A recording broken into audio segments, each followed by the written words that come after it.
You're listening to Radio Free Satan. Enjoy the show. I would like, if I may, to take you on a strange journey.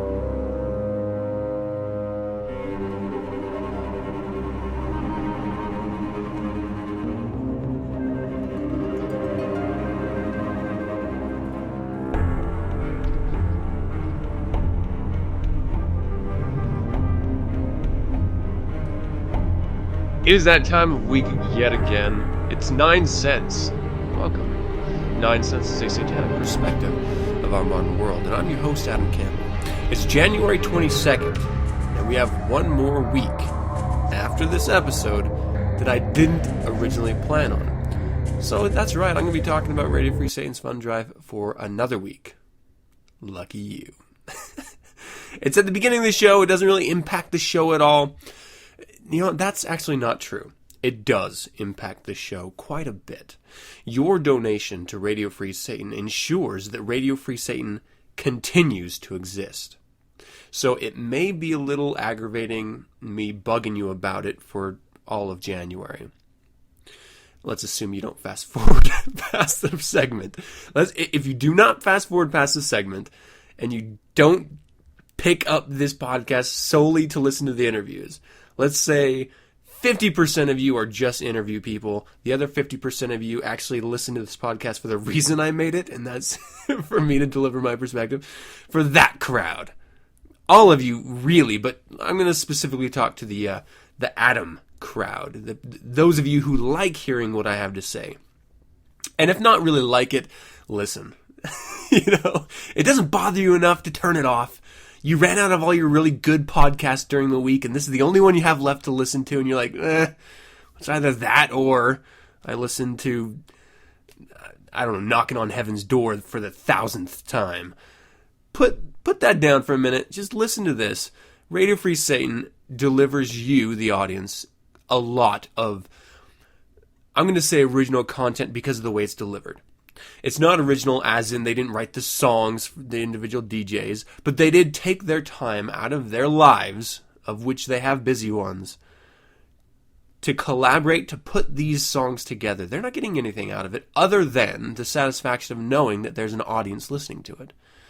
And that should be enough for you to want to donate. But there's bills to pay on top of that. There's rights for that music that you're enjoying.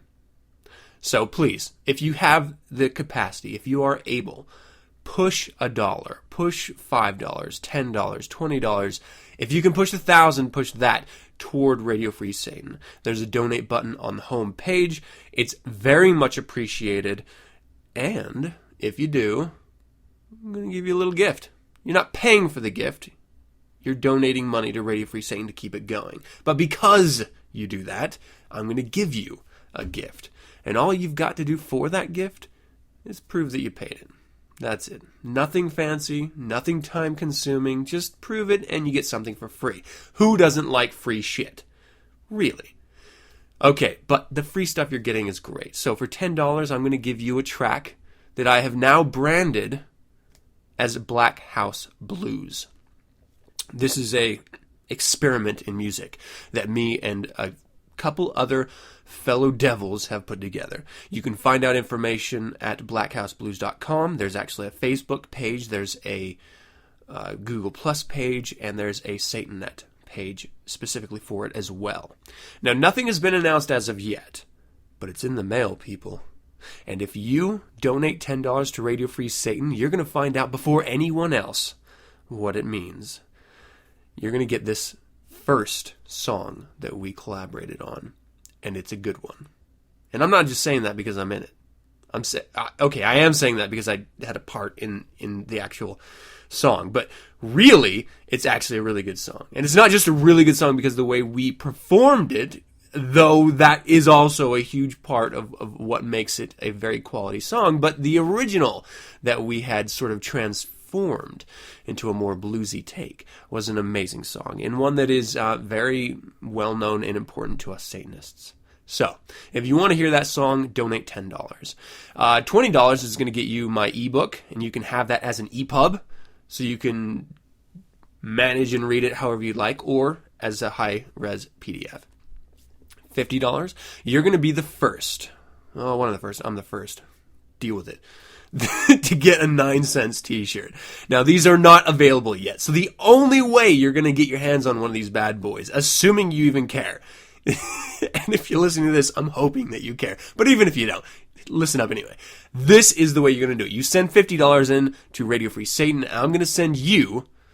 Okay, that's a lie. I'm not going to send it to you. I'm going to pay and make the request to Asp Apparel. They're going to send you the t-shirt. So...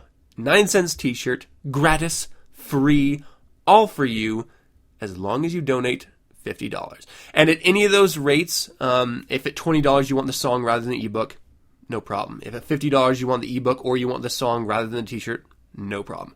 You let me know.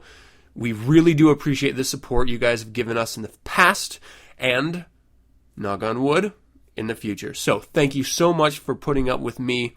And I'm going to do this one more week. Like I said, 29th is next week. So one more week you're going to hear about this, and then I'm going to stop for another year. So do what you can. Help Radio Free Satan out. We really appreciate it. Let's talk a little bit about Black House Blues.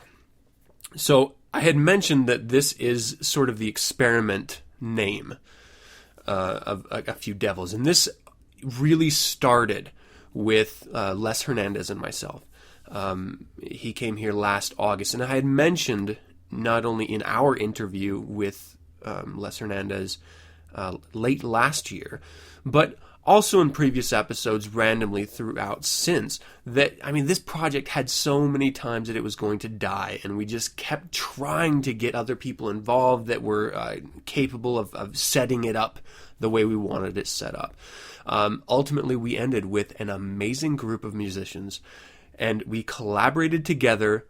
And it is not over. So we do have this first song, which we're looking forward to, that I'm not going to give any spoilers away, unless, of course, you donate to Radio Free Satan. But if you want to learn more about it, the only way you're going to do that is by subscribing to the pages, either on Facebook for Black House Blues, or Google Plus, or SatanNet, or visit the website at blackhouseblues.com, or listen to this podcast, and I'll let you know as soon as I can.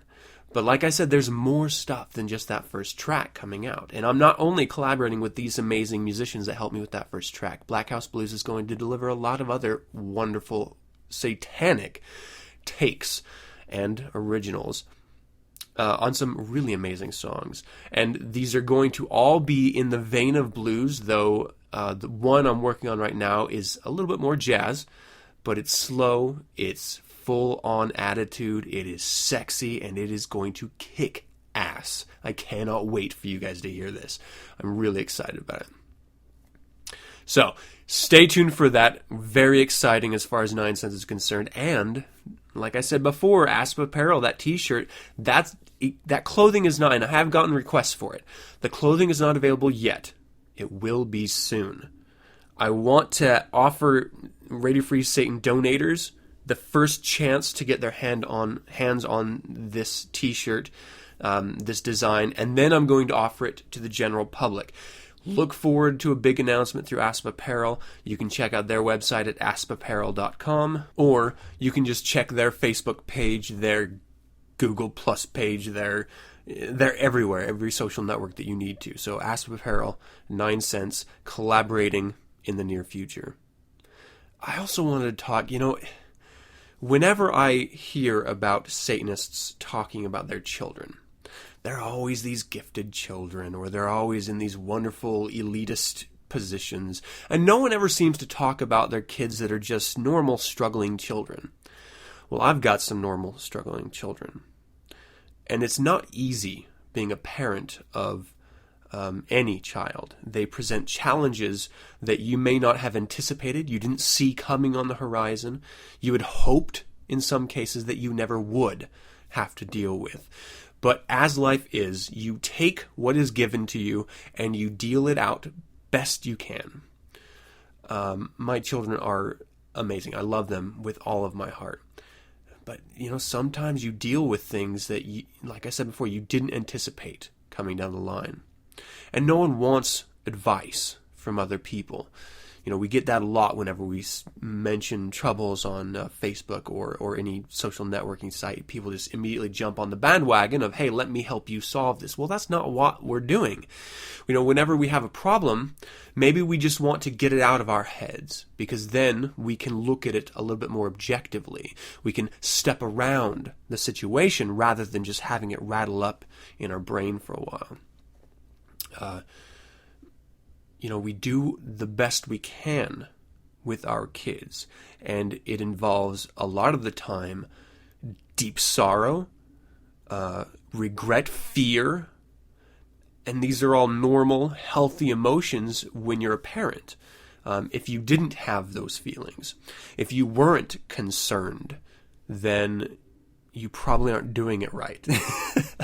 I mean, there's no right way to raise a child, don't get me wrong.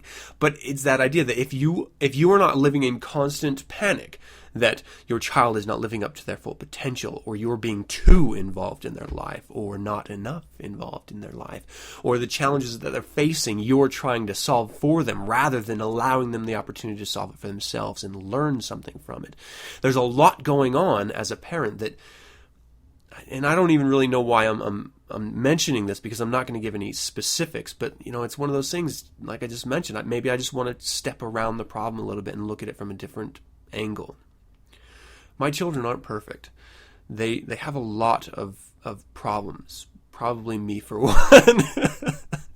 Having me as a father probably is a pretty large liability in the health of a child. And I laugh about it. But I do honestly think there's some truth to that. In Hydra M. Starr's interview in the Creature Feature segment today, we're going to be talking a little bit about ego, and really we just sort of brush over the topic. But I think it's a huge issue when it comes to Satanists, and especially Satanists who are raising children, because you have to be able to step outside of your ego and focus on your children and helping them develop a healthy but not counterproductive ego of their own. And it's a continuous struggle for me in this case, because I feel a lot of the times I just feel like a megalomaniac, because I'm a selfish human being, and when it comes, and I'm okay with that as far as I am concerned, wrapping me up in this bubble of Adam, I am okay with being a megalomaniac. I'm okay with being an arrogant prick, or as I've commonly been called by virtually everyone I've ever met, an asshole. I'm okay with that. What I'm not okay with is being that with my kid. It's something where you have to be able to take what you are and set it on the shelf, because they don't care. Your kids don't care about who and what you are, and the challenges that you've gone through, and the struggles that you've gone through, and the achievements. They're trying to deal with their own, and they need a parent to help them succeed. Now, and this is, again, going back to that whole Facebook posting your problems, sometimes they don't want an answer. They just want you to listen. And that's one of the things I struggle with a lot. I want to be involved, and I have to force myself unless they ask. This is going back to some of those rules of the earth as well. And we're going to talk about number 8 in this Devil's Advocate. Don't get involved unless they ask for it. Sometimes they just want to bounce information off of you. It's completely normal.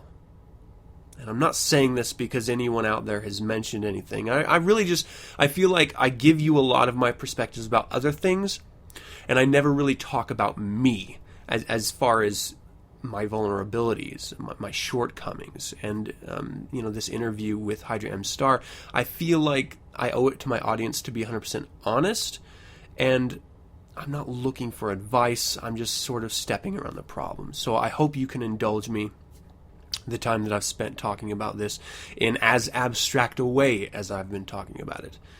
But sometimes all we need is a bit of silent air to reverberate our thoughts in. And I thank you for affording me that. As I've mentioned already in The Devil's Advocate, I'm going to be talking about the 8th Satanic Rule of the Earth. Now, this was brought up in Josephine Seven's interview last week.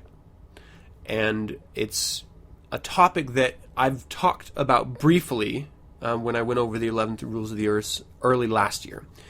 I want to talk about it again. Magister Nemo made a lot of posts on Satanet. I say a lot of posts. He put out an essay of his. I'm not going to be talking about his take on it, but I mention it to let you know that this is one of those tenets for Satanists that is always out there, and it is always this vague notion of, well, I'll get into it in a little bit. In Infernal Informant, I think this week, I'm only going to be bringing you one article. Now, this is a longer article, but I think it's an important one. 10 reasons the United States is no longer the land of the free. I think it's really good. I'm going to give you a lot of commentary in it, so if you can, I appreciate you listening.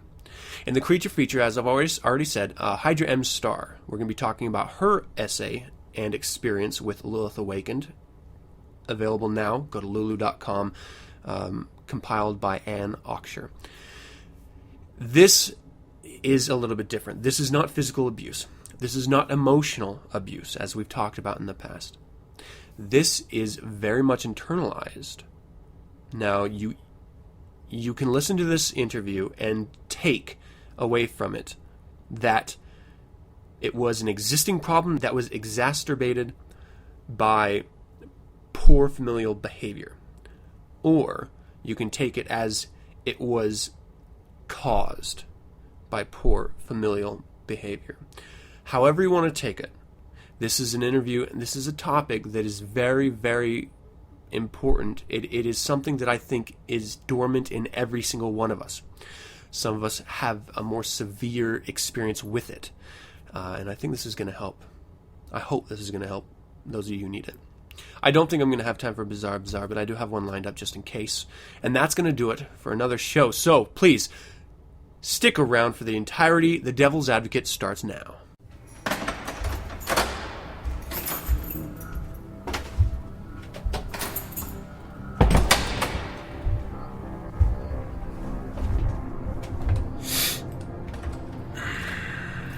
You say why? I say why bother? How you done? Great. Let's cut the bullshit and get real. Why this purity you feel about evil? For Christ's sake, why? Don't lie to me. I guess, Father.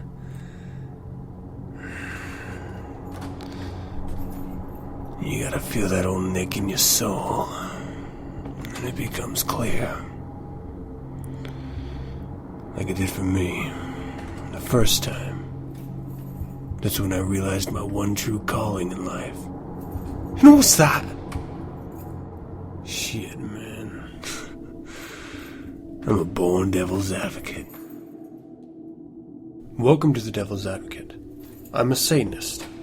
I'm a member of the Church of Satan. But I do not speak for the Church of Satan. That is all.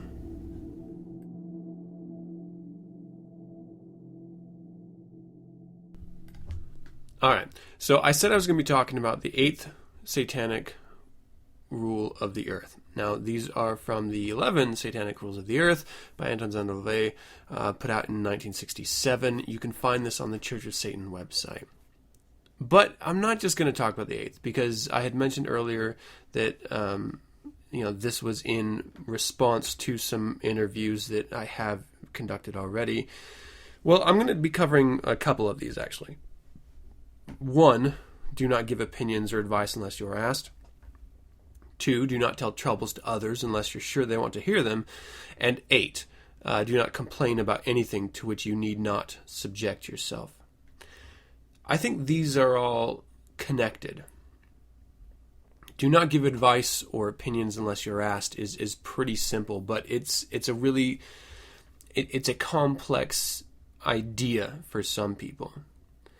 I think we're either born in a way where we want to help those we love, or we want to help those we care about, or we are born more observers, where we just want to soak in our environments, and we want to observe other people as they're interacting with their environment. There's no right or wrong, there's no good or bad version here, but it is something that we all have to deal with. If you're born as one of those interactors, I'll say, rather than the observers, and you want to get involved, well, keep in mind that people don't appreciate that. It's very rare you find someone who comes to you without blatantly asking for your help. They just want, you may say, how is your day? How are things going? How's the family? How's the job? And because you are close to them, they confide in you.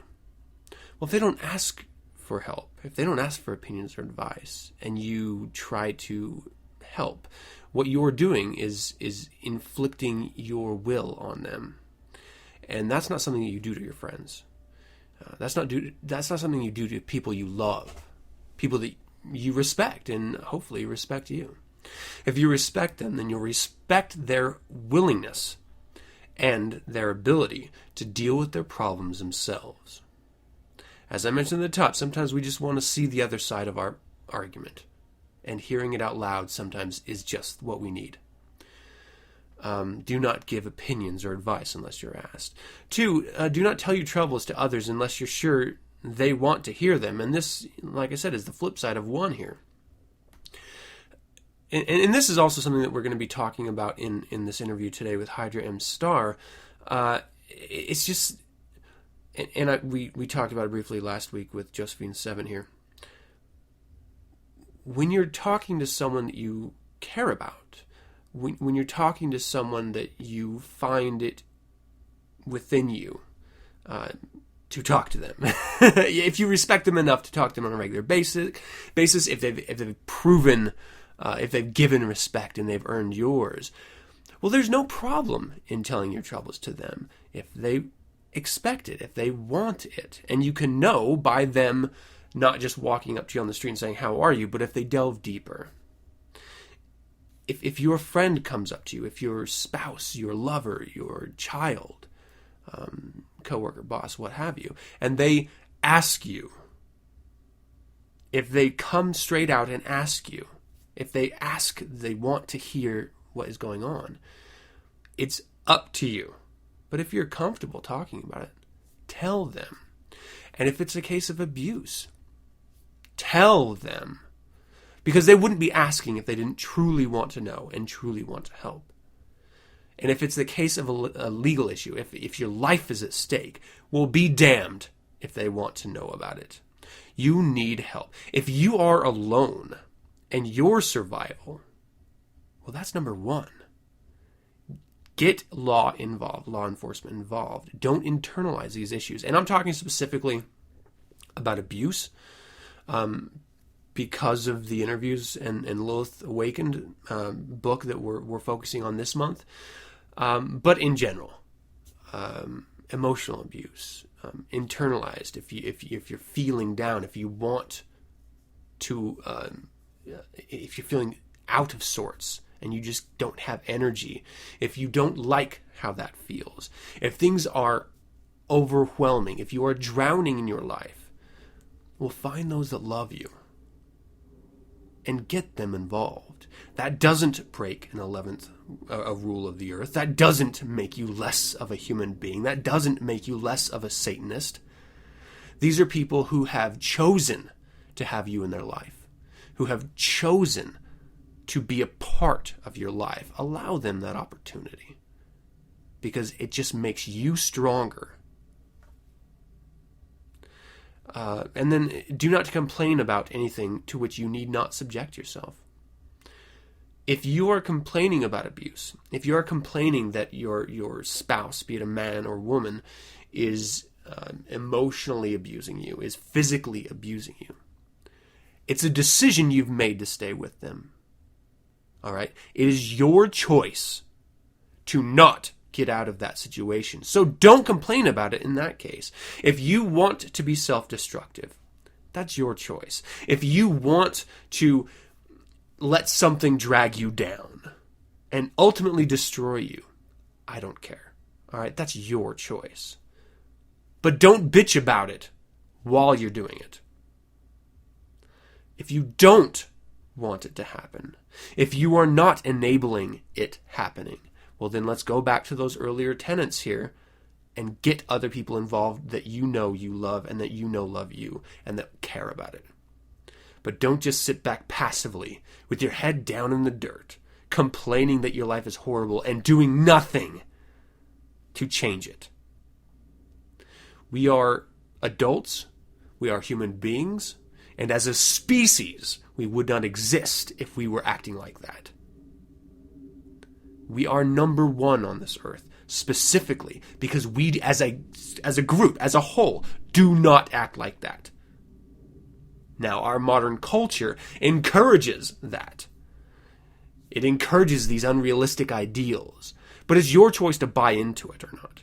It's your choice to look past it, have that perspective, that third side point of view. Ideally, you're not going to be listening to this if you didn't have that already. And for those of you who don't have it, who do not have that capacity within you, I don't care about you. I don't want you to listen to this. I'm not speaking to you. You're a part of the problem. You're part of the reason why we as a species have become weaker, not stronger. And I do not want anything to do with you. But for those of you who are, don't be bitching about shit you can change. That's my way of breaking an eloquently worded phrase. Do not be bitching about things that you can change. Well said. Okay, well that's going to do it for this Devil's Advocate. A little bit preachy. Okay, a lot of it preachy, actually. But that's how I feel. Stand up. Be a damned human being. Stop wallowing in pity. Everyone needs pity parties from time to time. There's nothing wrong with that. But you have to have an endpoint to it. You can't be pity partying all day, right? Have your pity party. If you need to cry, well, fine, I don't care. Cry. But then stand on your damn feet. Be a human being. Be a grown-up. Face your problems head on and do not stop until they are no longer problems. That's what we are. Don't deny it. Let's move on to the Infernal Informant. Listen up, hey young daddy, good news, there's no devil, bad news, hell, there's no heaven, there's nothing to see. I'm your Infernal Informant. This is the Washington Post by Jonathan Turley, published January 13th, 10 Reasons the U.S. is no longer the land of the free. Every year, the State Department issues reports on individual rights in other countries, monitoring the passages of restrictive laws and regulations around the world. Iran, for example, has been criticized for denying fair public trials and limiting privacy, while Russia has been taken to task for undermining due process. Other countries have been condemned for the use of secret evidence and torture. Even as we pass judgment on countries we consider unfree, Americans remain confident that any definition of a free nation must include their own. The land of the free. Yet, the laws and practices of the land should shake that confidence. In the decades since September 11, 2001, this country has comprehensively reduced civil liberties in the name of an expanded security state. The most recent example of this was the National Defense Authorization Act, signed December 31st, which allows for the indefinite detention of citizens. Let that sink in for a second. At what point does the reduction of individual rights in our country change how we define ourselves? While each new national security power Washington has embraced was controversial when enacted, they are often discussed in isolation. But they don't operate in isolation. They form a mosaic of powers under which our country should be considered, at least in part, authoritarian. Americans often proclaim our nation as a symbol of freedom to the world, while dismissing nations such as Cuba and China, that's right, I said Cuba, how you like me now, as categorically unfree. Yet objectively, we may be only half right. Those countries do lack basic individual rights, such as due process, placing them outside any reasonable definition of free. But the United States now has much more in common with such regimes than anyone might like to admit.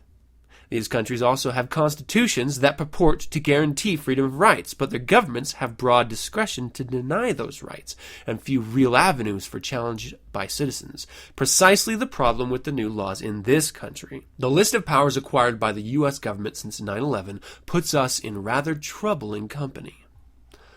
Assassination of U.S. citizens. President Obama has claimed, as Presidents George W. Bush did before him, the right to order the killing of any citizen considered a terrorist or an abettor of terrorism. Last year, he approved the killing of U.S. citizen Anwar al-Awlaki, and I can't even say that right, and another citizen under the claimed inherent authority. Last month, administration officials affirmed the power, stating that the president can order the assassination of any citizen whom he considers allied with terrorists.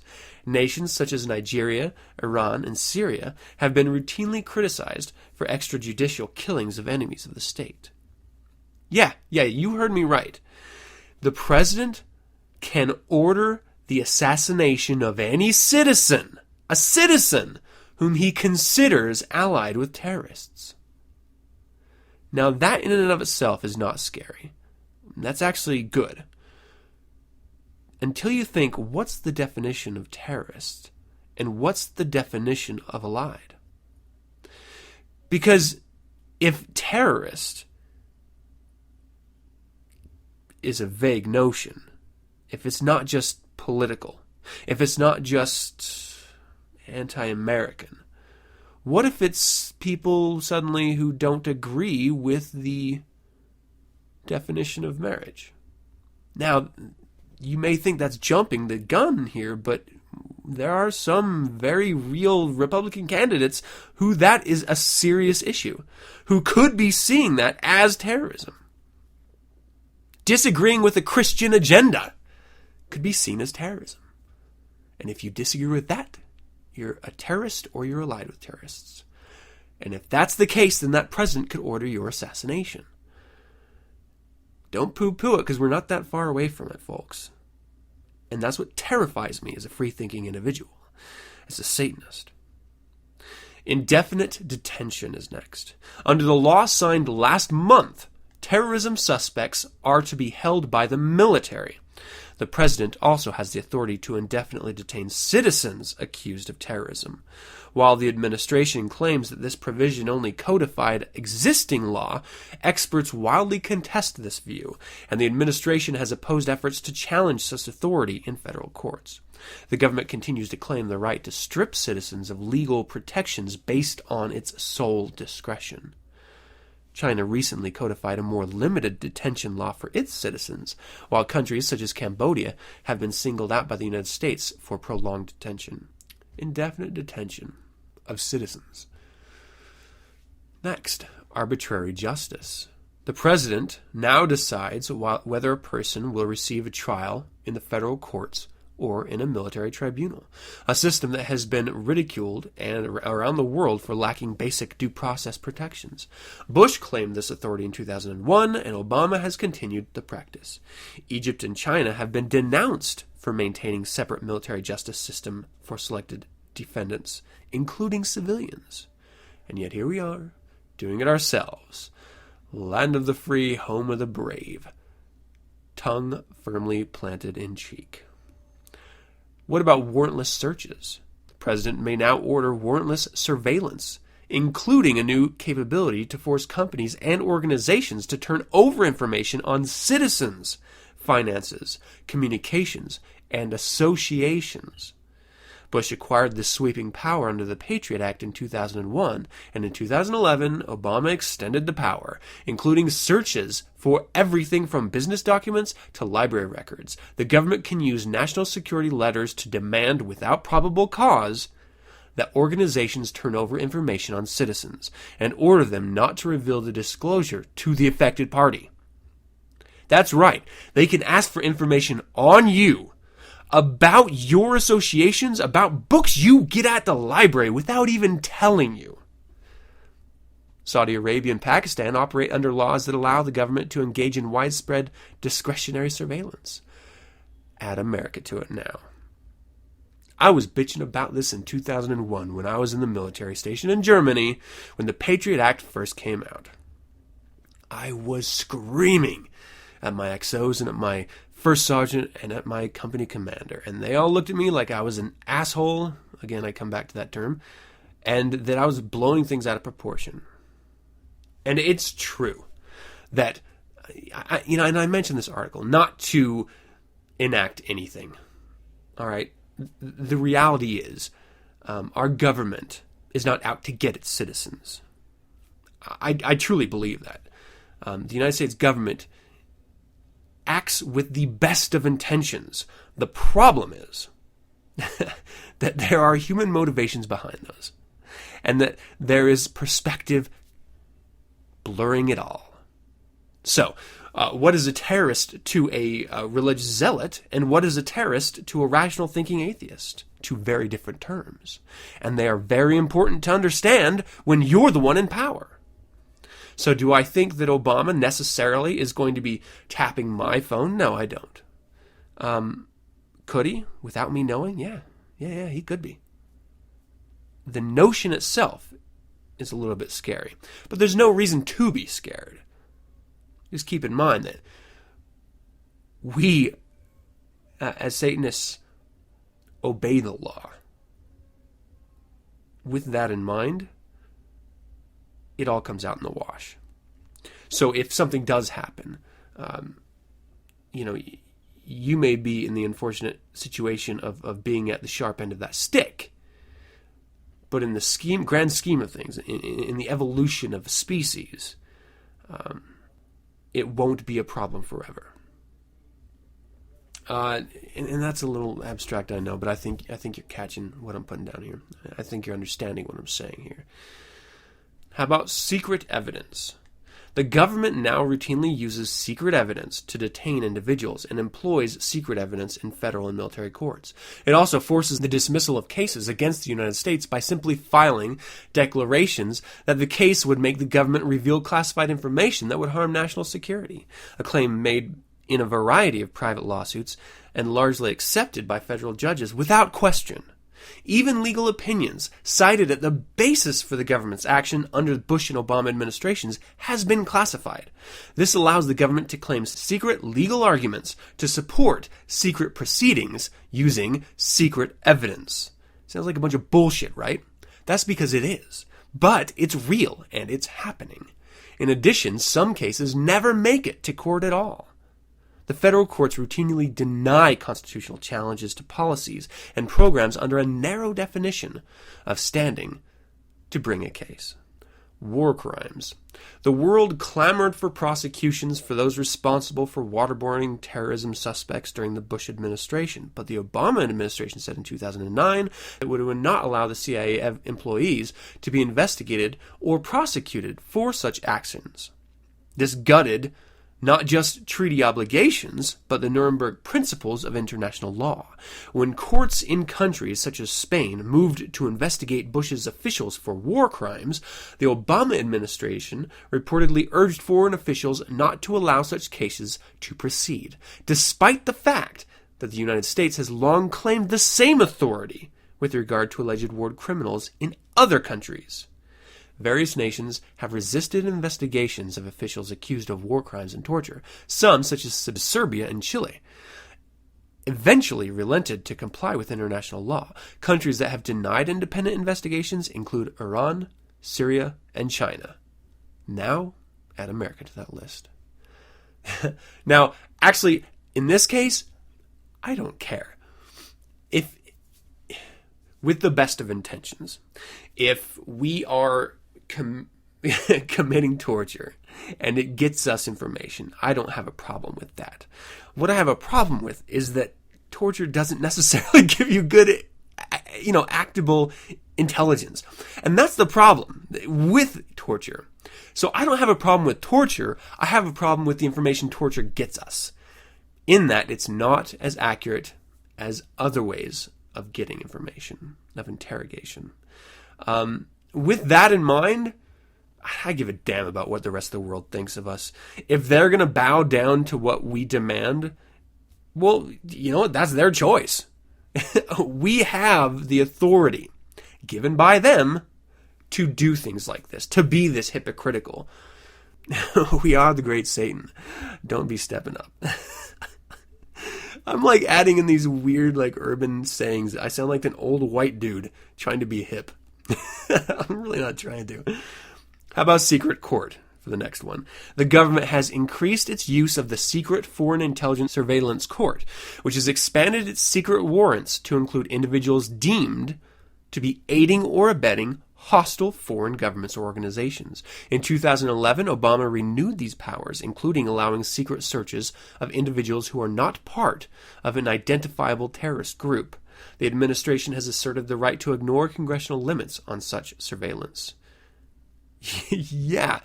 So we can have secret searches performed on us, even though we're not a part of an identified terrorist group. So not only is it bad enough that the definition of terrorism is so vague, but now you don't even have to be identified with the terrorist group to be considered a terrorist group, and then to have secret searches performed on you without telling you about them.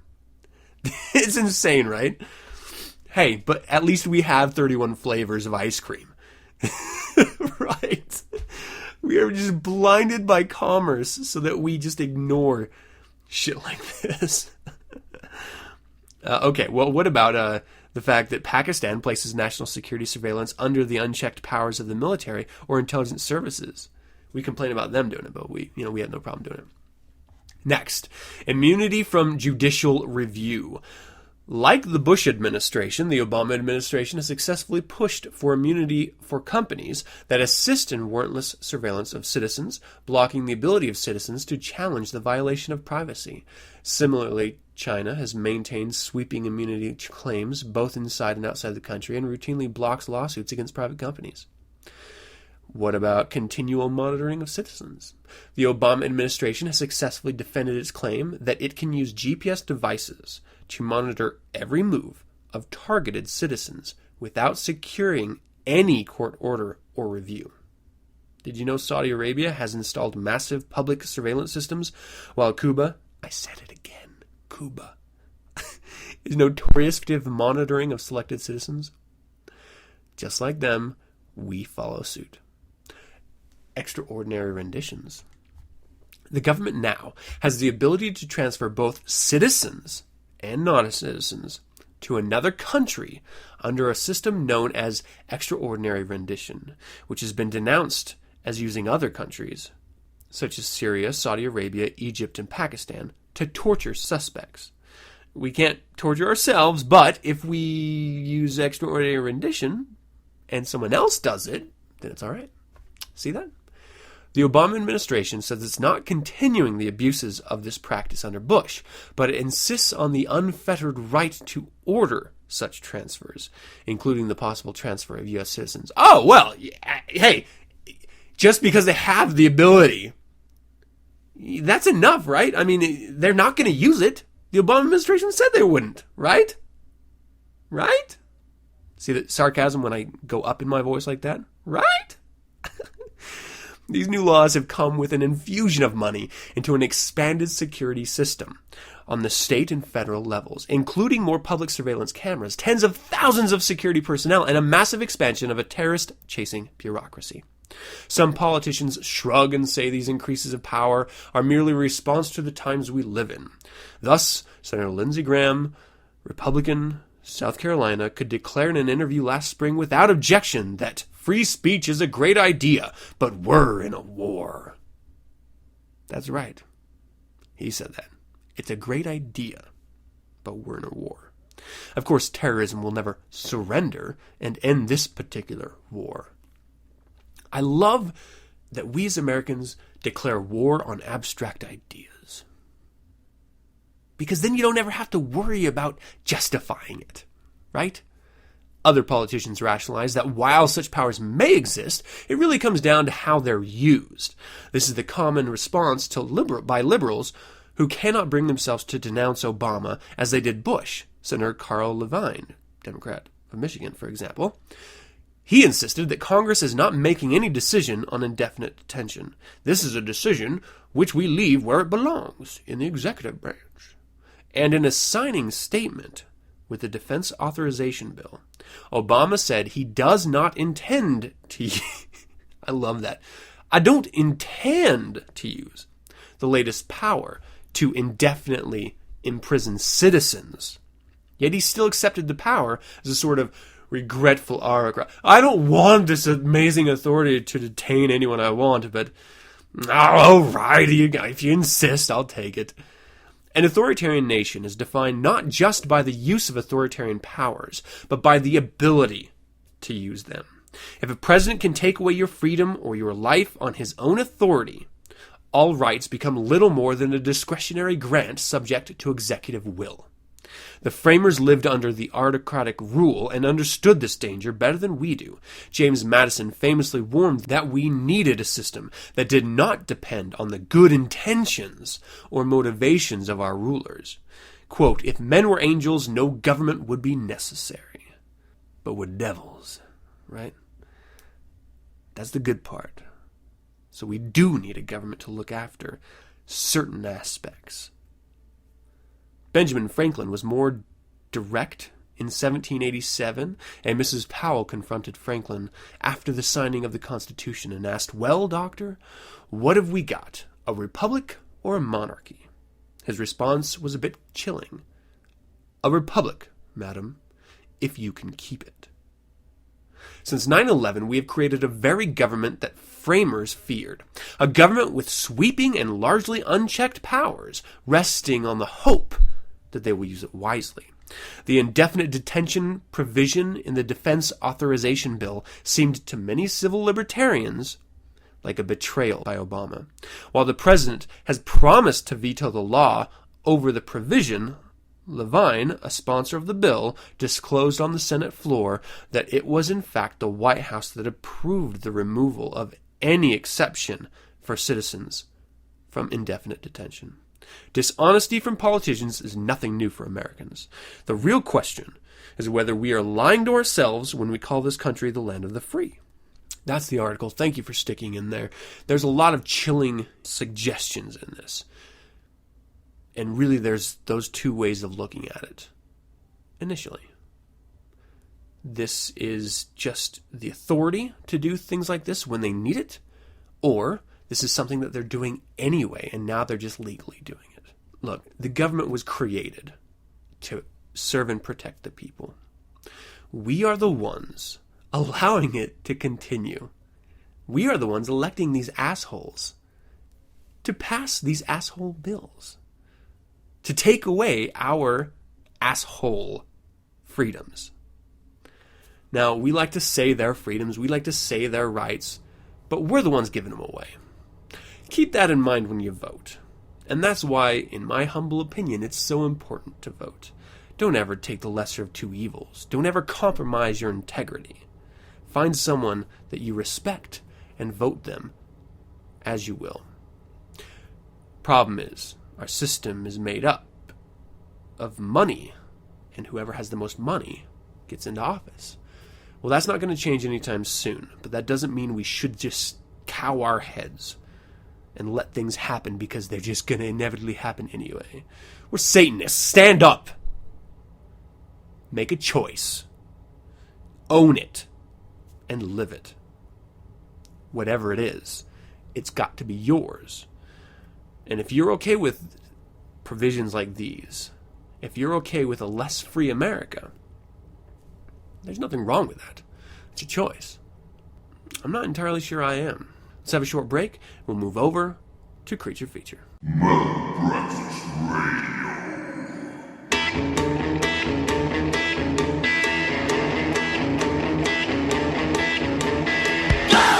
Hello, my name's Dave Ingram. And I'm Donovan. And we are Metal Breakfast Radio.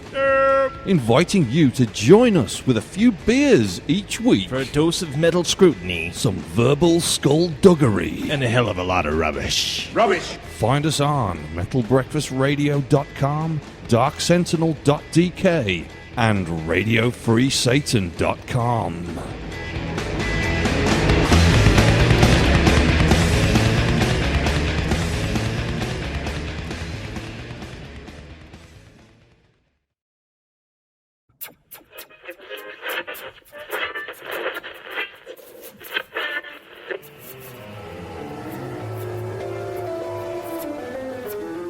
Prepare for incoming message.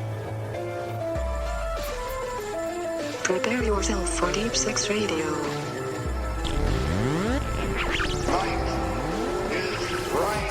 I am Matt, host of Deep Six Radio. And I am Inris. Yes, we are.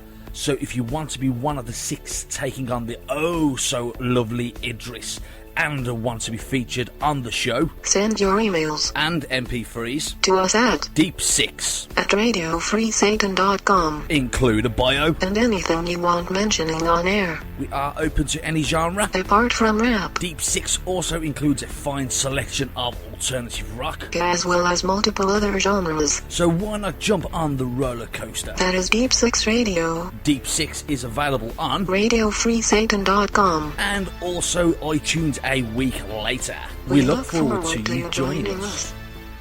End of the line.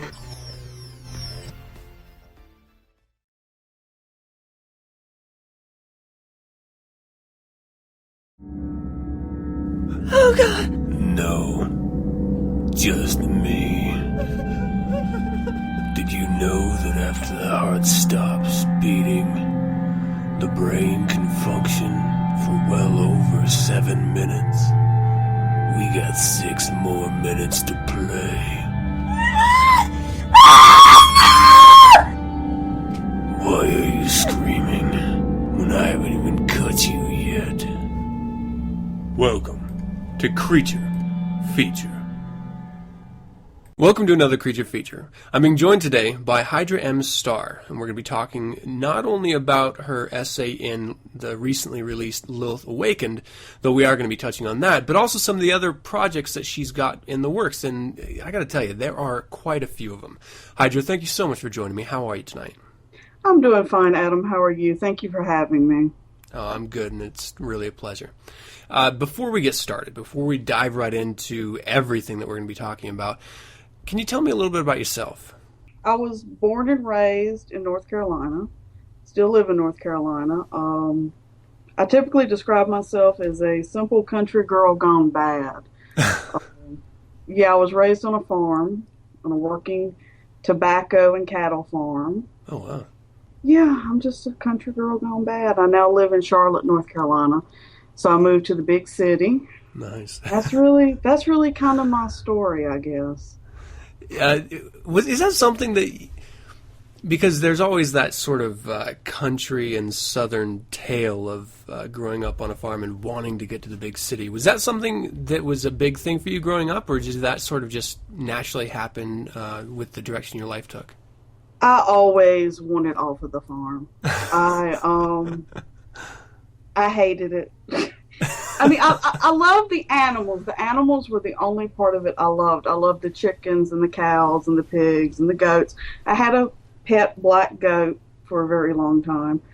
I loved all that, but as far as like the country, you know, everybody knowing everybody being in everybody's business, everybody's your second, third, fourth cousin twice removed. Oh, wow. That got really old. Wow. Got really old. I tell you, when it comes to like family and cousins and relations, I always have a real hard time with this sense of entitlement to your life that comes with that. Like, if there's at all any connection, even in the remotest of distance, they always feel like they can just come in and put their foot down and just take what they want and be a part of everything. Oh, yes. Be a part, offer advice, suggestions, and all of that, all that good stuff. Got as far away from that as I possibly could. Well, I got to tell you, I had no idea where you were from prior to this interview, and I did not expect a southern accent at all from the online social sites, correspondence that we've had. Yes. I was in the military for a while, and I did some time in Georgia and Kentucky, and we'd do these cadences talking about Southern girls and Carolina girls, and there's always this, I don't know, it almost became like a fetish for me, that Southern girl voice. It's really nice. So yeah, I was completely surprised when I started hearing that. That's nice. When did you first realize that you were a Satanist? When I was in high school, we had a little our own little local satanic panic, if you will. Oh, yeah. And, that was the late 90s. I graduated in 97. In June of 97. That was the year Marilyn Manson hit really big. Mm-hmm. It was Satanism was in the forefront of everyone's mind. It was on, MTV and all that.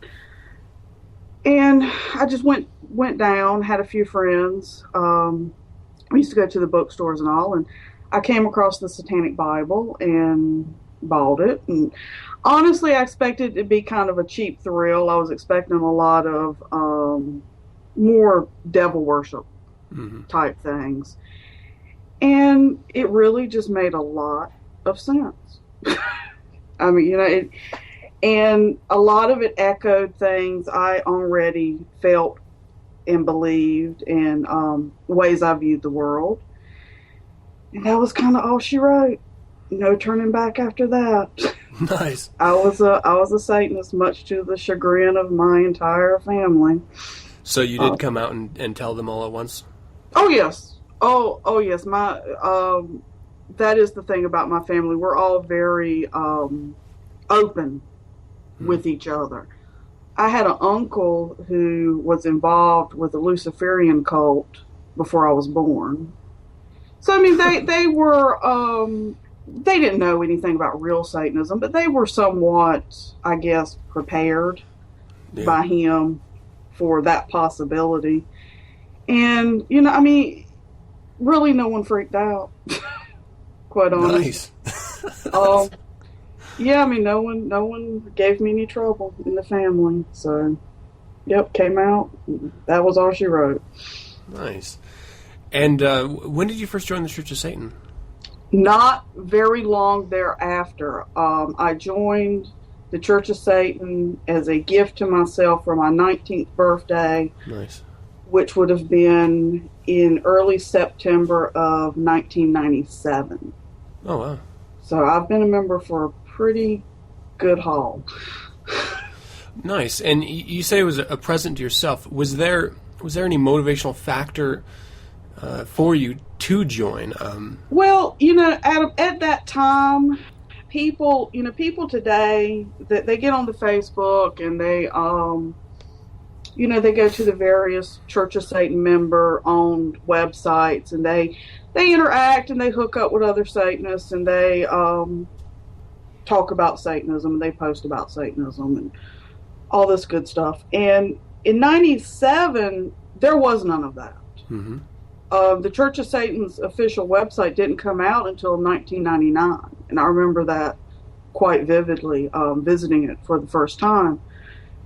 There was none of that. There was the Church of Satan's address in San Francisco in the front of the Satanic Bible, and that was your connection to other Satanists.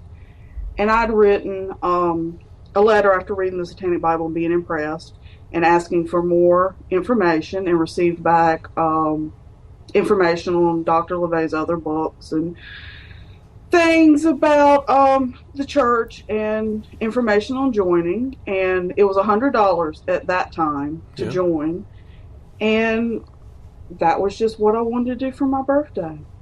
And I figured that would be, kind of my way of showing respect to Dr. LaVey for what he had produced.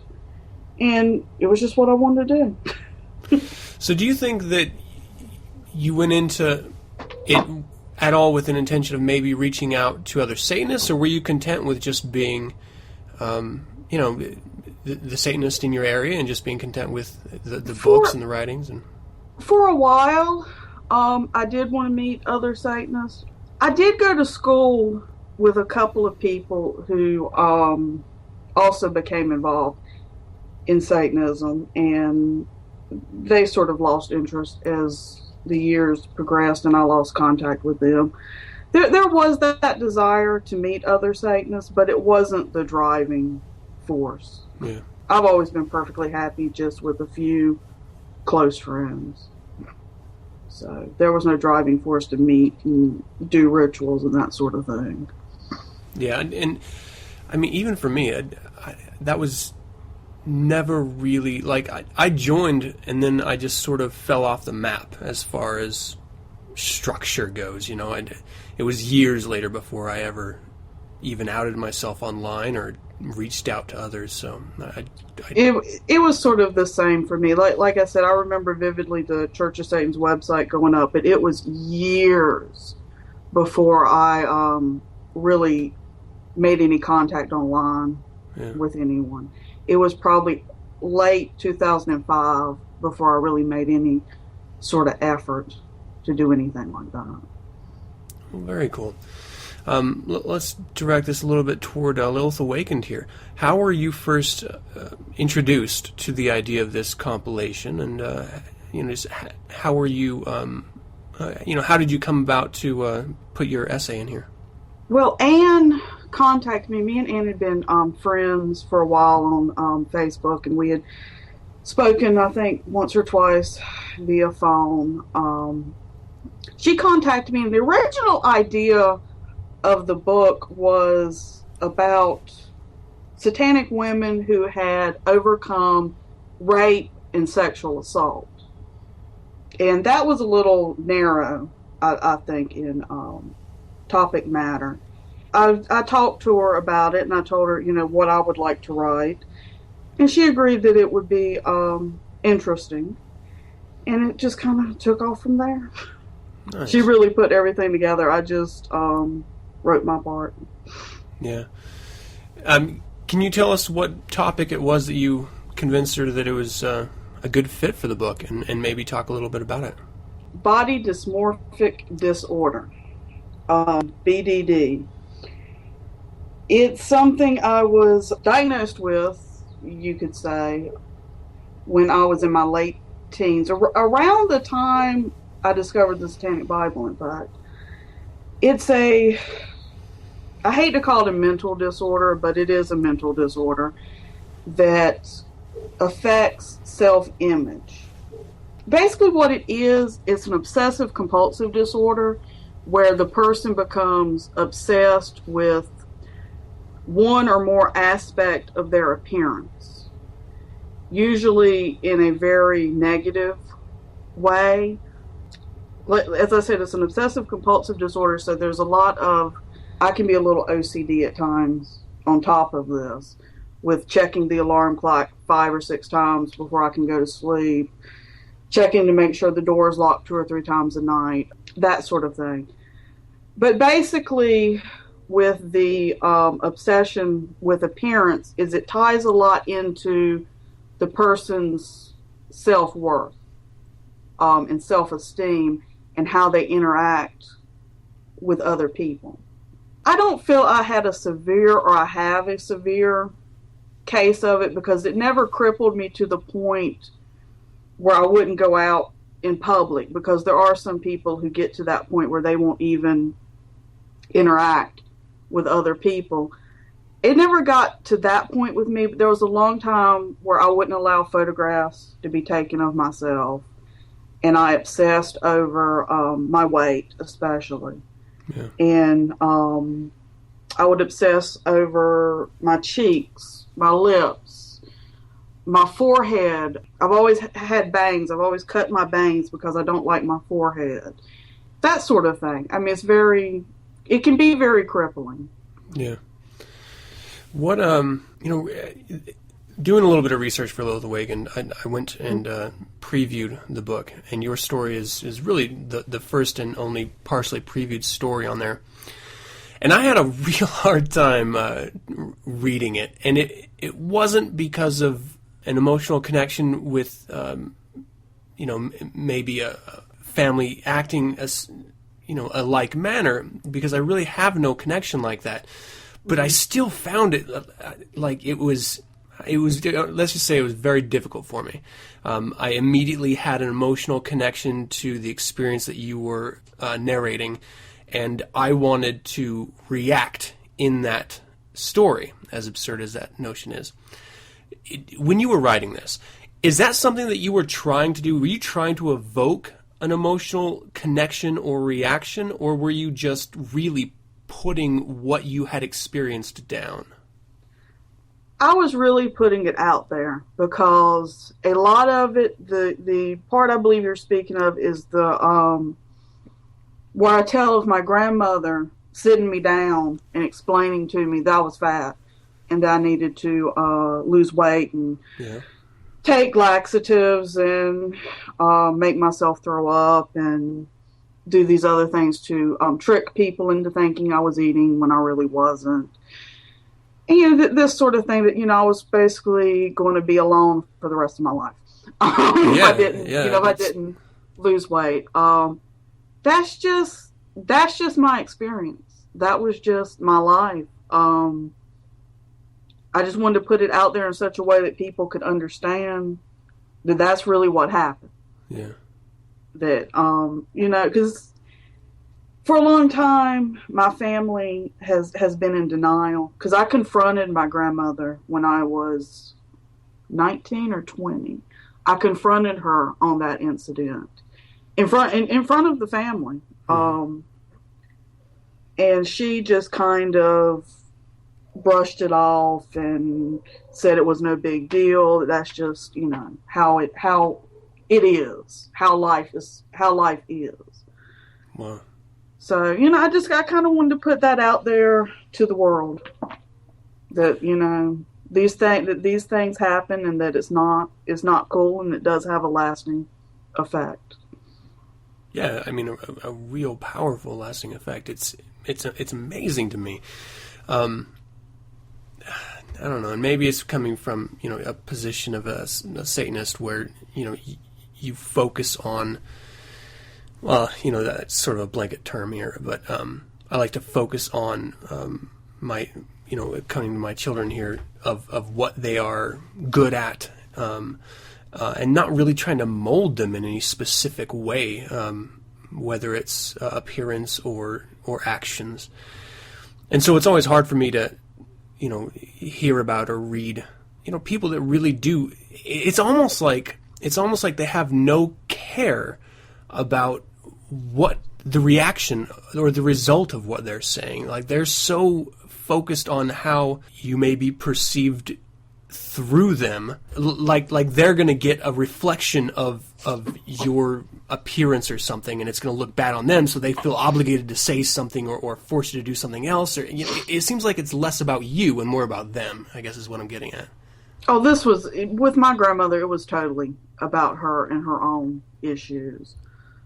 She was a long time anorexic. She was an anorexic right up until she died at age 91. Jeez. So it was, a lot of it was her own personal issues coming into play. But I was 9 years old when she gave me that speech. So issues be damned. Yeah. Whatever your issues are, you don't do that to a 9-year-old. Oh, yeah. So after you confronted your grandma, did this sort of stereotype continue? This sort of idea of life? I am, thankfully, on my mother's side of the family, I was the only granddaughter. I have cousins who are males, but I was the only granddaughter, and my daughter is, to my knowledge, the only great-granddaughter. And so it stopped with me. But my mother and her 3 sisters were all had eating disorders. One of my aunts drank herself to death very early in life. She was maybe 50 when she died, because she was the one that, instead of eating, she drank. Mm-hmm. I mean, it's a very destructive lifestyle, if you will, if you want to call it that. And my mother to this day, who I don't speak to her very often, but she's still in the grips of it. Really?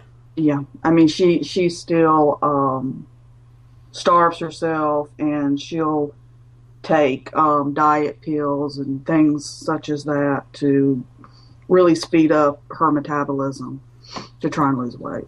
Jeez. Or stay at a certain weight, rather. Yeah. So I mean, it's a family affair. Yeah. Do you have a good relationship with your family now? I mean, with your grandma? When she was with you? Absolutely not. When my grandmother passed away, this was 5-6 years ago, my mother called me to tell me that my grandmother had passed away, and my exact response was, am I supposed to care? Wow. We were not. No.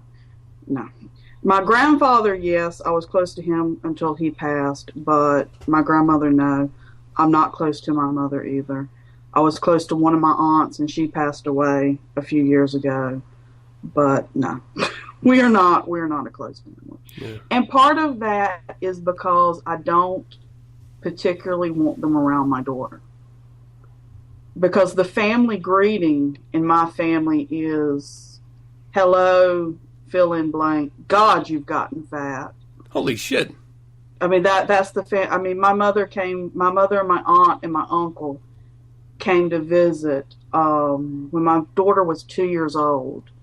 And I met them at the door, and my mother says to me, I had blonde streaks in my hair at the time, and my mother says to me, your hair looks really nice, but God, you've gotten so fat. What the hell? Yeah, so God damn. They didn't come back after that. Yeah, that's poisonous to a child. Yeah, I mean, you know, my daughter was 2 at the time, and I was like, this is just not, she's not going to be raised around this. Her grandmother's not going to give her the same talk mine gave me. Yeah, oh my gosh. And can you maybe elaborate a little bit how you feel Satanism helped you through this? It was a slow process. I mean, my identification with Satanism was more on the level of philosophy. Mm-hmm. And not so much not so much the I am God, I am great sentiment you see a lot of Satanists project.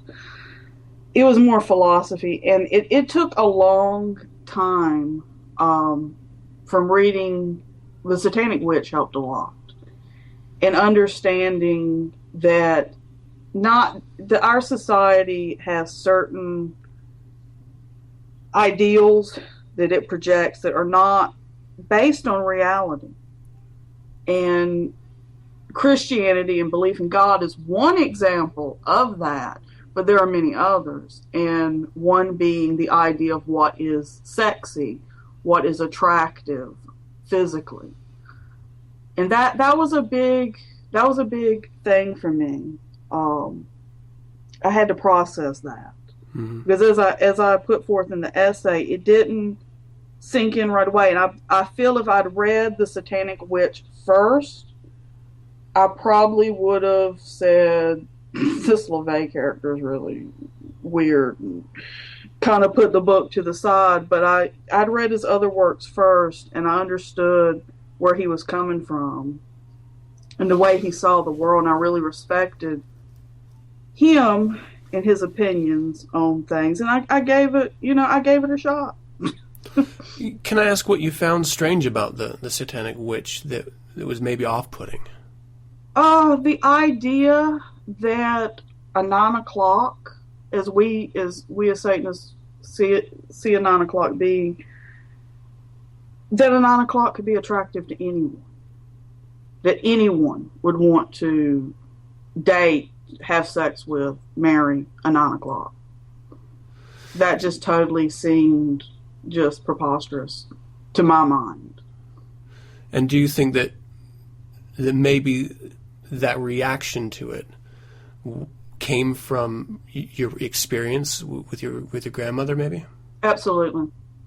I mean, I was told from the time I was, 9 years old, that if you weren't thin, if you weren't model, if you didn't look like a supermodel, in other words, mm-hmm. you weren't attractive. You had to have good skin, no stretch marks, no cellulite, and be like a size 3. Well, yeah. And it's funny, I mean, sort of out of context here, listening to it, I can find humor in the absurdity of that. I'm sure for you it was a much different take. It had to be very painful, actually. But yeah, it won't funny at the time. Yeah, but I mean, just the idea that someone would believe that, because it's so far from reality. Like even today's standard, there is sort of this plastic young woman look that a few men I have met find appealing, but I don't know anyone that, it's 100%, yeah, I like that fake look, because it's not real. Yes. And that other part where you just ignore the individual inside of the skin, that to me is really just crazy, because that makes up really the sexy part of it. I mean, you could be attractive, but that doesn't make you sexy, Attitude has a lot to do with sexy. It's crazy that, in my opinion, it's crazy that anyone could see just outward appearance as being everything. That's, wow. And very damaging. And that craziness is the disorder of body dysmorphic disorder. Wow. That insanity that your appearance is all important. Hardly anything else matters. So this is a disorder.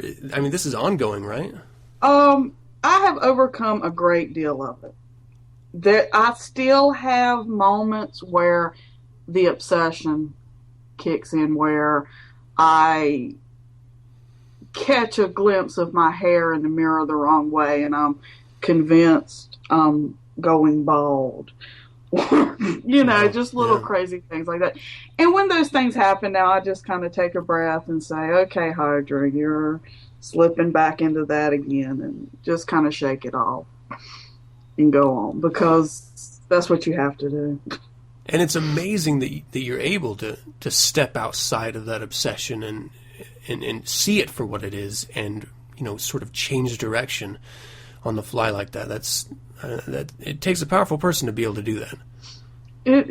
It took a lot of years to get to that point, to be able to do that. Nice. It took a long time. How would you like your essay to be taken by others? Through this work as a whole, maybe, but on an individual basis. I thought about that a lot when I was writing it, because as I said, we see a lot of the attitude expressed by other Satanists that I'm the shit. I'm just great.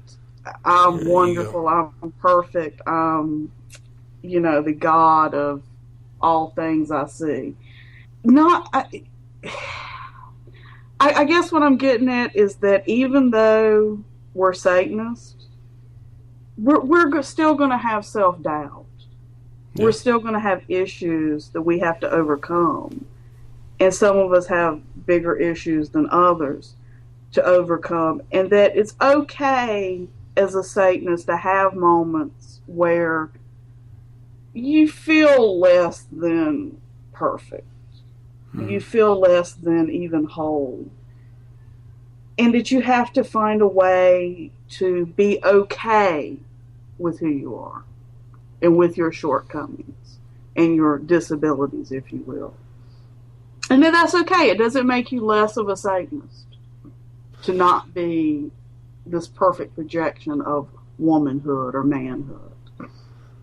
I would actually go so far as to say that if we're talking about a scale, it makes you maybe a little bit better. One of the most important lessons that I took out of Anton LaVey's writing and Satanism as a construct, as this abstract idea, is that recognizing what isn't perfect in you and working to what you are happy with, that's the core of it. Having an overblown ego and a self, an idea of a sense of self, that's counterproductive in a lot of cases. You have to have a healthy ego. Yeah, I mean, that's very important, but it has to be realistic. I'm in my show right now, I'm going through a bunch of how to be a god, the tenets, and that's one of them is being able to look at yourself and see your faults, and that's going to help you be a better human being and a better god for yourself. And that's really the core of Satanism. It's not just shouting out to the sky that, I am a god, God is dead. It's, I would say it has nothing to do with that. It has everything to do with your individual sense of worth and developing that and using it, like actively using it in the real world. Yes. So I think you've got the as for whatever it's worth, the perfect outlook on that. And I think it's okay, and I think we need to realize it's okay to sometimes show that to the world. Mm-hmm. That I think that is important to show that side of ourselves sometimes. I mean, I'm not saying go out and, tell every flaw and every negative thing every mistake you've ever done, every negative event in your life, but I think it is important to speak about these sorts of things when they are a big part of who you are in your story. Yeah, absolutely. To the people that you deem worthy, I think absolutely. Yeah, and I think the story that you put down here is relatable on a lot of levels, and I think will be to a lot of people that maybe don't even identify with body dysmorphic disorder, but just on a human scale. I think just on that interaction with family and everything. I mean, I'm a very different individual than you, but I still connected at some level with that. And I think if I can do it, then virtually everyone out there can, which is what I think a powerful story makes, if I can broken English there. You're involved in a lot of other projects besides Lilith Awakened. Oh, yeah. Would you like to? And it seems to be just piling every day. I see. It seems to be a new one every day, Adam. What are some of them? Can you talk about some of them with us? Oh, hardly even know where to start. Well, the forefront right now is the anthology I'm putting together, titled "No One Makes It Out Alive: An End of the World Anthology." This was born out of a online group a dear friend of mine, Andrea Dean Van Scoy, started, called the Gothic Creative Association. And it's just a little online group for kind of dark writers and that sort of thing, poets and that, that sort of thing. And I decided to put this anthology together to give group members and other writers I knew a chance to write about the end of the world. Nice. Now, is this an idealized end, or is this just a pure fictional end, or just depends on whatever the author wants to do for that story? I left it very open to whatever the authors wanted to do. All I asked was nothing in the vein of the Left Behind series. I'm not publishing anything Christian oriented or pro-Christian. That was the only really direction I gave them, because the writers from the group and in the anthology, as you can imagine, come from very diverse religious backgrounds. So there's not, I did ask there be nothing, overtly like that. But we have zombies. There's zombies. There's more zombies. A lot of zombies. Actually, no. There's only 2 stories about zombies. That just seems to be a very prominent fixture in horror fiction right now. So I expected a lot more of it. There's some idealized time travel story. Nice. There's one about dragons and dinosaurs. Wow. It's kind of fun.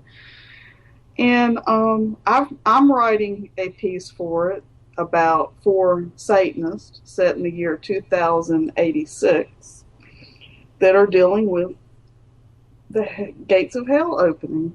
Oh, wow. And how real Satanists would deal with something obviously paranormal and obviously something they were not prepared for, such as that happening.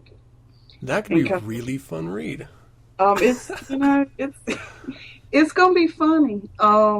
Like, it's set way into the future, so it's not anybody, today. Not proselytizing. No, nothing like that. So I mean, it's a varied. There are 4 main characters in it, and it's a varied reaction from them to this very paranormal sort of event. How many different contributors do you have for this? Or maybe how many are you looking for before you release it? Well, I have everything now. Okay. There's one more author who tentatively may be contributing. He's been having some personal and computer problems. Yeah. And I'm trying to get with him and get his story, because he's a very good storyteller. I edited a novel for him a year or so back, and he's very good, and I want to get him in on it. But all the contributors have been announced. A fan page has been set up on Facebook, can be found. There's 9 contributors besides myself, I want to say. A couple of them have 2 stories in it. Andrea Dean Vanskoy, for example, has 2 stories in it. So yes, it's going to be a pretty decent sized little anthology. Not going to be hundreds of pages, but it'll be a decent size. When do you project that's going to be available? Right now, it's looking like towards the end of this month, beginning of February. Oh, that's soon. Yes, that's soon. I'm formatting and doing final edits on a couple of the stories right now. Nice. Now, I did see on the social networking feeds that you have your own article in Erotica. Is that correct? I have a column. Your own column. For every issue of Erotica. The column is called The Bolian Woman. Obvious reference to the Crown Prince of the North there. Erotica is a fun magazine. I was approached about the column and told I had free reign to write about anything I wanted and do anything I wanted with the column that was mine. And immediately I brought one of my nearest, dearest, and most best friends in the whole wide world, Dave Lipkins, onto it as the artist. So he does art for it every month, and we write about I write about a wide variety of topics. Ironically enough, the very first one was about chubby chasers. Nice. It was the Christmas edition of Erotica. I titled it "The Fat Women Are Coming to Town and C-U-M-I." Santa's never been happier. Yes. So I mean, you can tell we're a very classy publication. Yeah. That's nice. So is that online only? Yes, right now it's online. They've been working on getting it in print, but I'm not sure where the publisher and owner of the magazine are at on that currently. It's been kind of bantered back and forth about that. But currently it's online at erotica.com. Nice. And it is an adults-only magazine. Stress this. Yeah, I don't think I have any kids I hope I don't have any kids listening to my podcast. But it is an adult. If you're at work, don't go to the website. Do not go to this website. Dave's artwork alone will get you in trouble. Nice. Yeah. And it's a wide variety of subjects. I did one on Walpurgis Knot this last April. And the last one for Halloween was on Baphomet, the history of Baphomet. Nice. So, I mean, I do handle some rather serious topics, but the most recent one that I've just turned in that will be in the next issue is about sex toys. So nice. It's not all serious. Yeah. That's what maybe keeps it light for you as an author and for the audience to read as well. I mean, you don't want to get stale with the same old thing over and over again. Yeah, well, anyone who knows me and Dave Lipscomb, they know me and him take very, very few things seriously. Nice. So it's all very tongue-in-cheek, and there's a lot of jokes and just little bad puns throughout. Nice. Well, I also have noticed that you are quite the crafty individual. You put out a lot of wood burning projects, I guess I'd call them. Yes. Do you want to talk about that for a little bit? Well, that's something I started years ago. I did it off and on here locally, sold things, mostly Ouija boards. Mm-hmm. Made a half-hearted effort a couple of years ago to sell some things online. Didn't really do that properly. And now I'm back and I have some things listed on eBay, and I've been doing that. Trying to decide if I want to create a storefront or not for it. But yeah, I create occult-ish, pagan-ish, satanic items. Mostly boxes at the moment with various things burnt into them. Nice. And also, like, just recently, like a book cover, was it?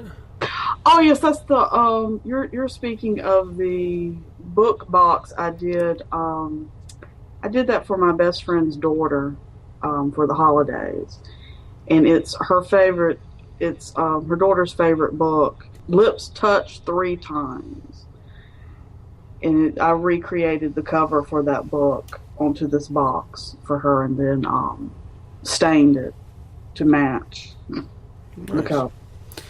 Why wood burning? When I was in middle school, we had a art class, and one day the teacher had a wood burning tool, and we used it, and somebody ended up burning themselves, and we never used it again. After that, I mean, I sort of enjoyed it, and then after that, it was years and years later, I was in a craft store. It was around the time I was pregnant with my daughter. And I saw a wood burning tool, and I said, hey, I remember that. And just kind of picked it up and got some wood and set to it. Nice. And I made when I was pregnant with my daughter, I made a giant Baphomet that I use as my altarpiece. Have you posted pictures of that? Because I think I've seen that. Yeah, I'm pretty sure you have it. I have it in a lot. It's in the back of a lot of my Facebook pictures, and it's I don't think there's a picture of it per se, but it's in a lot of my pictures. Do you take requests if people want you to produce something specific to them? Yes, I do custom work. The box I did for my best friend, that was a custom piece, where she contacted me and said, can you do this? Yes, I do custom pieces. What's the best way for people to contact you for that? They can contact me either through my Facebook page. I have a Facebook fan page under Hydra M Star. They can find me through there. Or they can just email me at hydramstar@hotmail.com. That's my public email address. It's pretty widely known. Yeah.